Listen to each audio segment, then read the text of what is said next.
oyentes de Radio Sefaradi, bienvenidos a las noticias. Hola Jorge, ¿qué tal? ¿Qué tal, Alejandro? Vamos con los titulares de hoy. Ecos de la visita de Netanyahu a Washington. Trump se desmarca de la solución de 2 estados como única vía posible. Tibias menciones al traslado de la embajada, el acuerdo con Irán y el reconocimiento de anexión de Altos del Golán. La CIA se reunió con Abbas en vísperas de la cumbre de Netanyahu con Trump. El 71% de los estadounidenses siguen viendo favorablemente a Israel.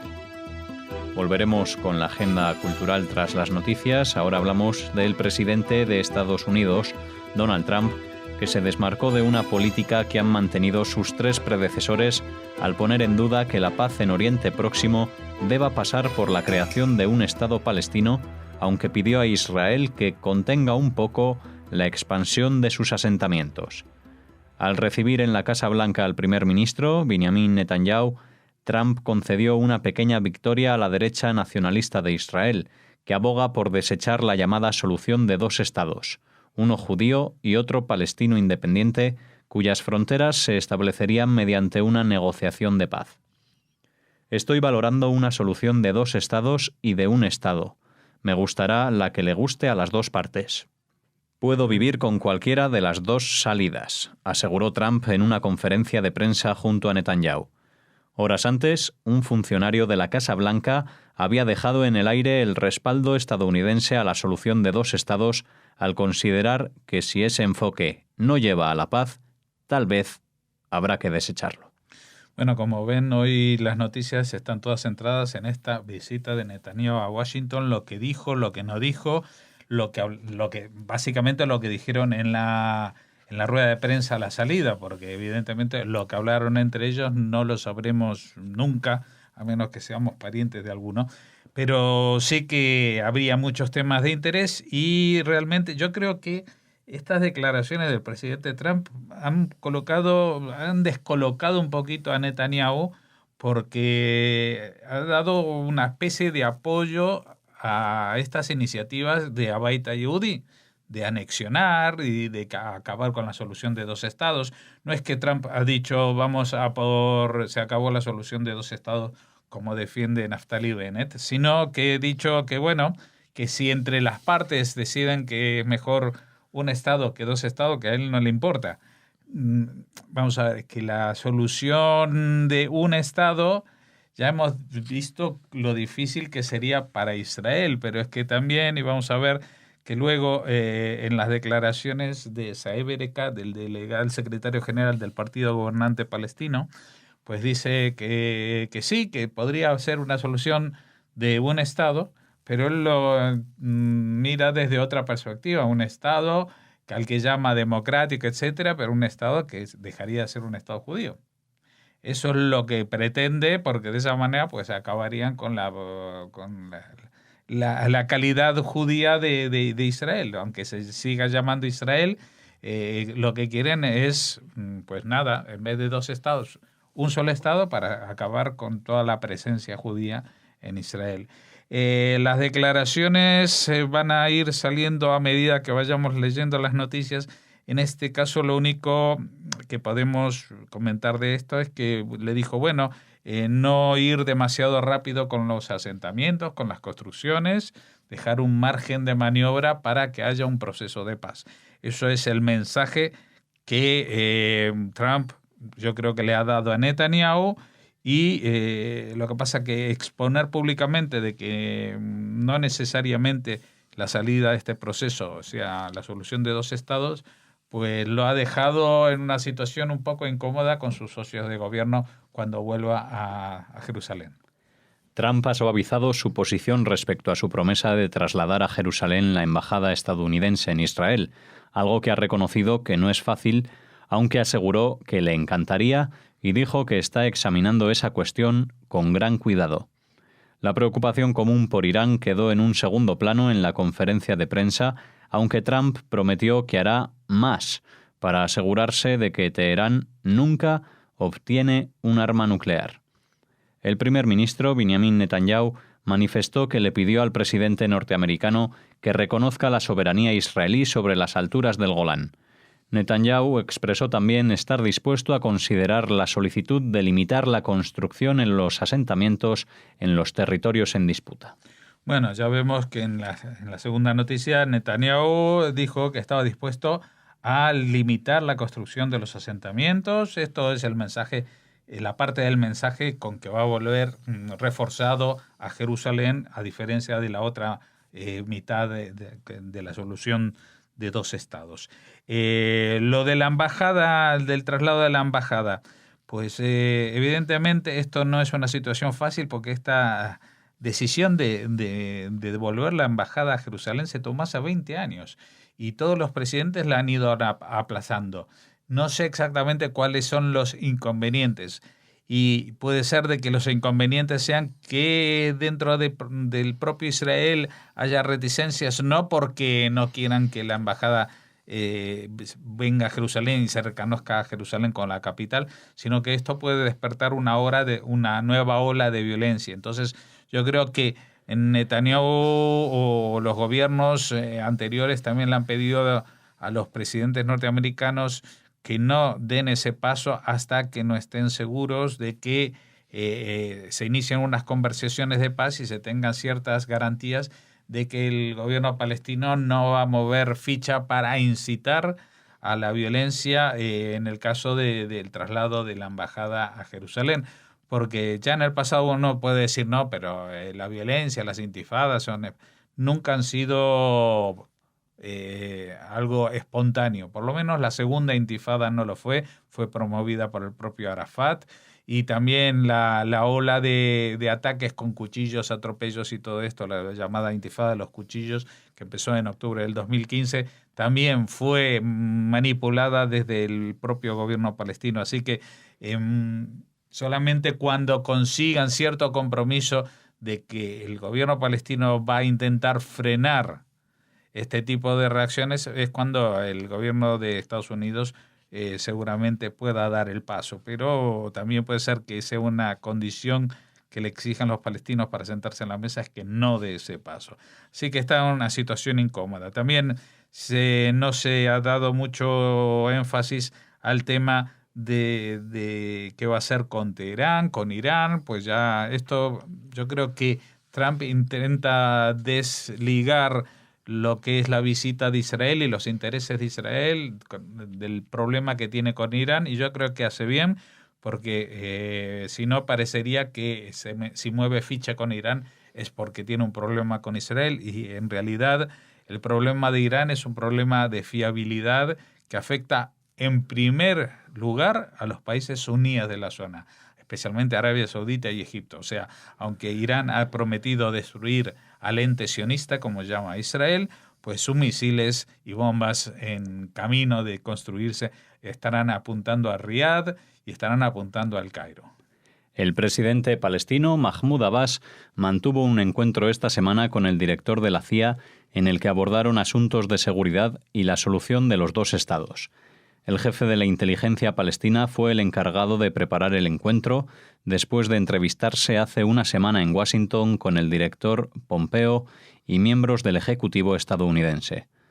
Para Saeb Erekat, secretario general del partido palestino gobernante OLP, la única alternativa a una solución de dos estados soberanos sobre la frontera de 1967 es un solo Estado secular y democrático con igualdad de derechos para judíos, cristianos y musulmanes.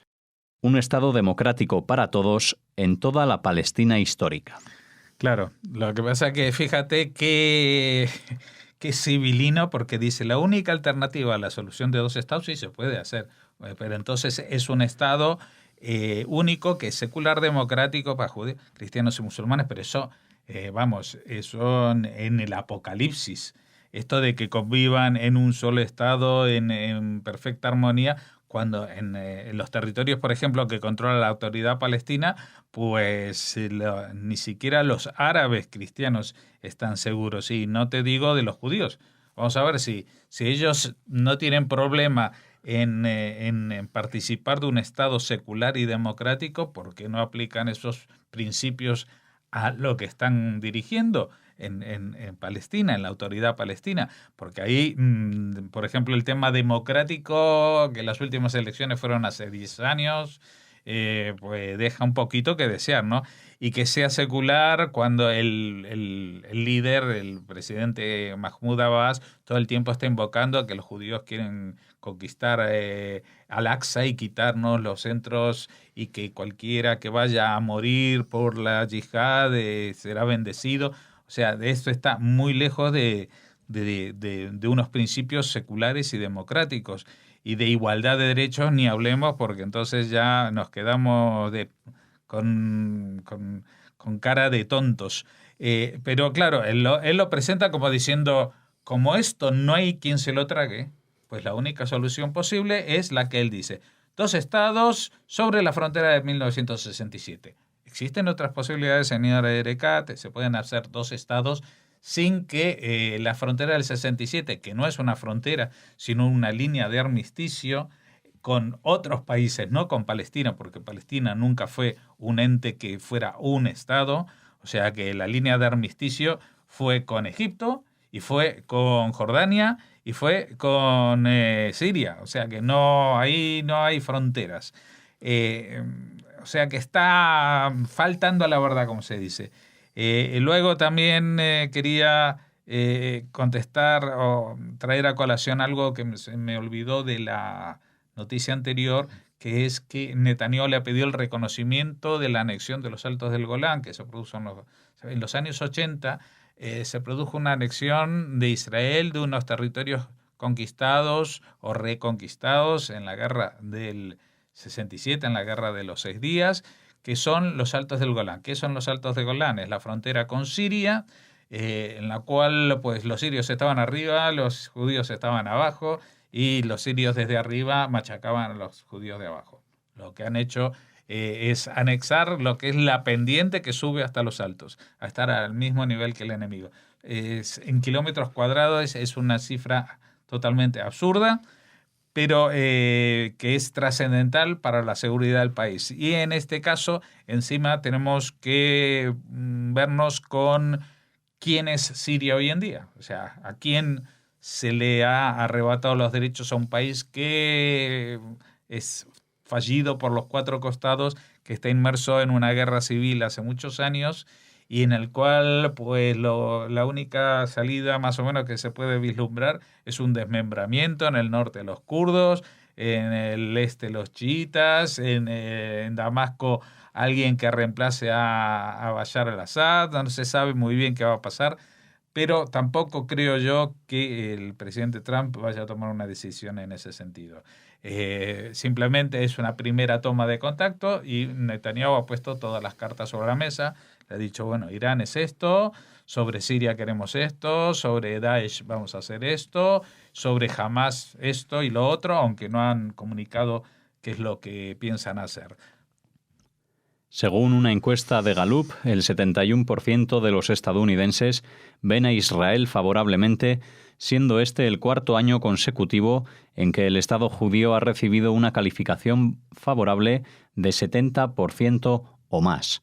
La encuesta se llevó a cabo a principios de este mes y ofrece unos porcentajes similares a los de 2014. Esta calificación no cayó por debajo del 61% para ningún grupo demográfico o político importante. En cuanto al apoyo a un Estado palestino, un 45% lo respalda y un 42% está en contra. Un 49% vieron favorable a Netanyahu, un 30% lo contrario, un 13% desconoce quién es y un 8% no opinó.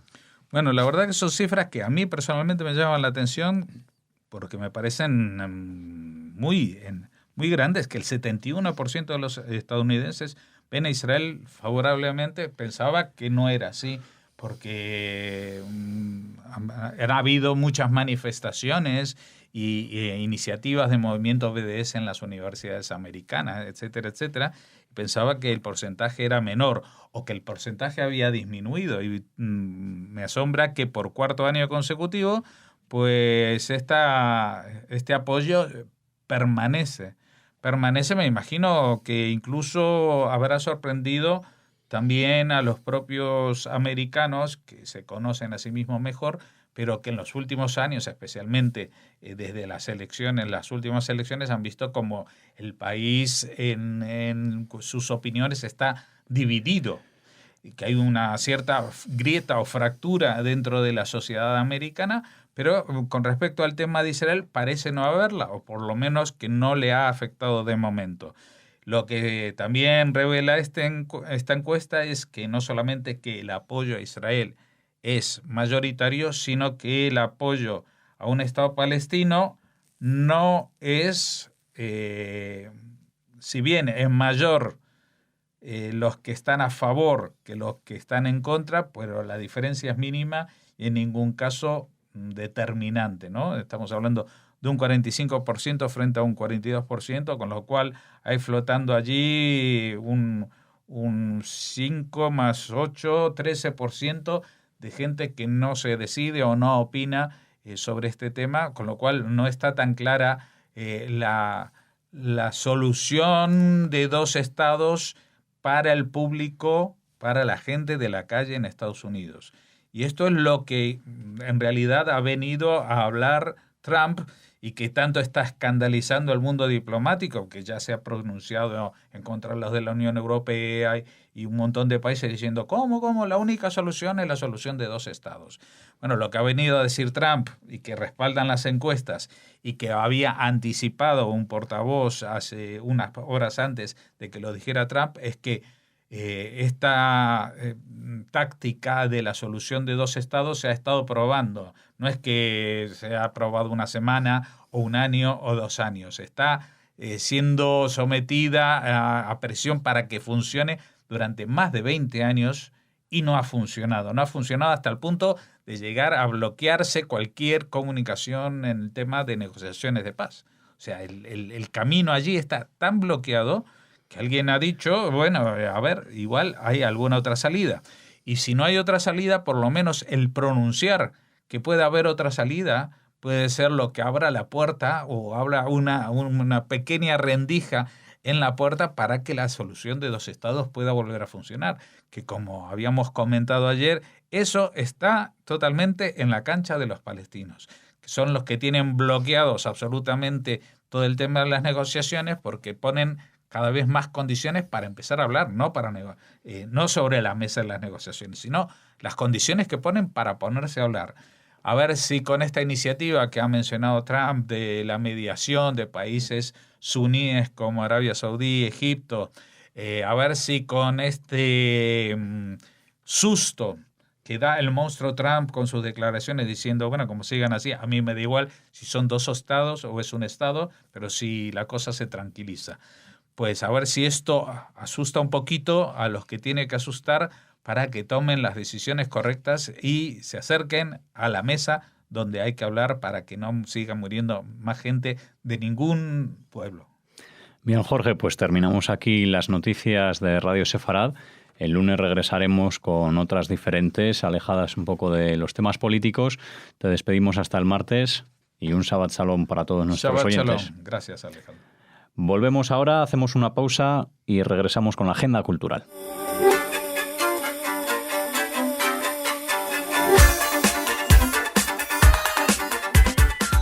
Regresamos, oyentes de Radio Sefarad, con la agenda cultural. Hola Raquel, ¿cómo estás? Hola Alex, encantada de saludarte a ti y a nuestros oyentes. Igualmente, cuéntanos, ¿qué nos traes hoy desde el Museo de Navarra, esa tierra que te gusta tanto? Pues sí, a la que le tengo mucho cariño porque viví allí una temporada y conservo buenísimos amigos y es una tierra excepcional. Bueno, pues el Museo de Navarra muestra un conjunto de 10 dibujos a tinta donados en 1997 por su autora, Rosemary Coxey, en agradecimiento por haber acogido una exposición temporal en la que su obra estaba presente. La obra era Nueva Invención, colección de arte bruto de Lausana. Estos trabajos, que se pueden visitar en el maravilloso Museo de Navarra hasta el 7 de mayo, forman parte de la serie dedicada a sus padres, que se titula Os dejo un sudario, según informa el Gobierno foral. Rosemary Coxey nació en Alemania en 1939, falleció en Estados Unidos en 2007 y fue deportada en 1942 a los campos de concentración de Traunstein y Ottenhausen, donde perdió a su familia. Después de su estancia en varios orfanatos, consiguió graduarse en la Escuela de Artes Decorativas de Ginebra y se dedicó a la enseñanza artística en Suiza y Estados Unidos.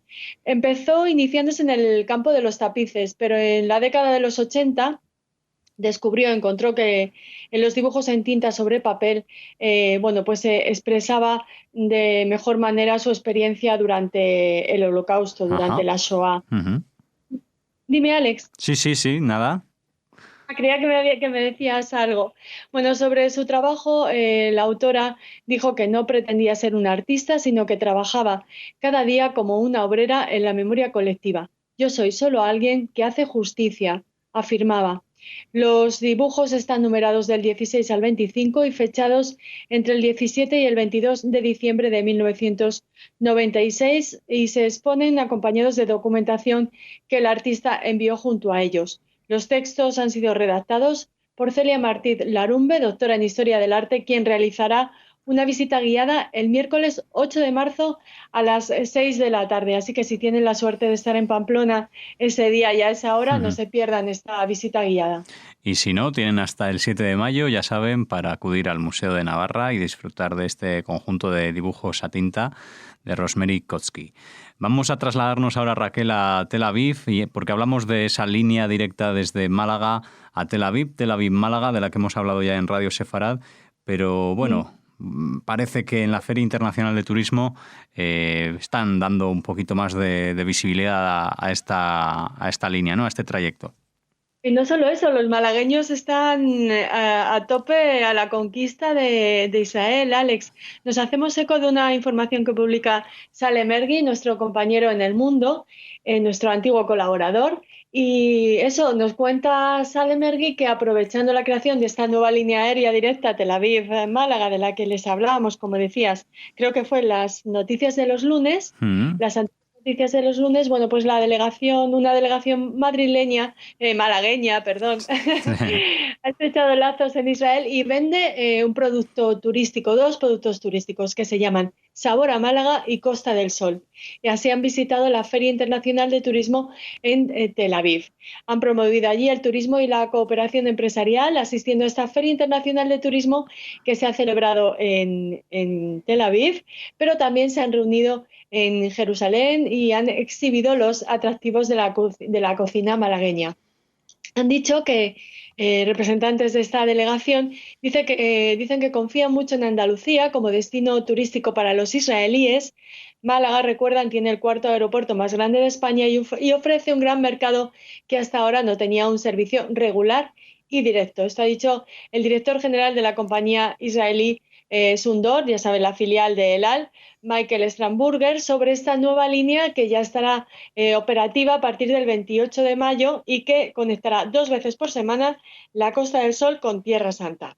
Bueno, pues estupendo. Además, por un precio que es más que asequible, 420 euros para viajar hasta allí, hasta Tel Aviv.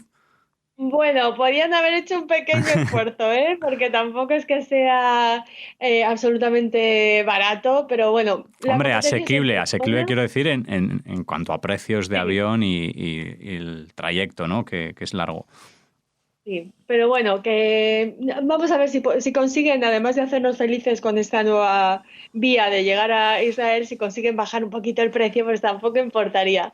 Bueno, Strasburger destaca como factor decisivo para las relaciones comerciales y empresariales de Israel con el sur de España en general y Málaga en particular este nuevo vuelo. Y recordar a nuestros oyentes que la exportación anual de Málaga a Israel supera los 7 millones de euros, siendo la provincia líder en Andalucía en número de exportadores. En concreto, 90 empresas malagueñas exportan al año a Israel. Esto aparte de ese flujo de turismo que se espera entre los dos países, ¿no? Entre Málaga en concreto y los turistas israelíes. Muy bien, pues seguiremos atentos a esta línea aérea y a este trayecto que ya adelantábamos aquí en Radio Sefarad. Vamos ahora, Raquel, si te parece, a cerrar la agenda hablando de un libro titulado La Torre de Babel.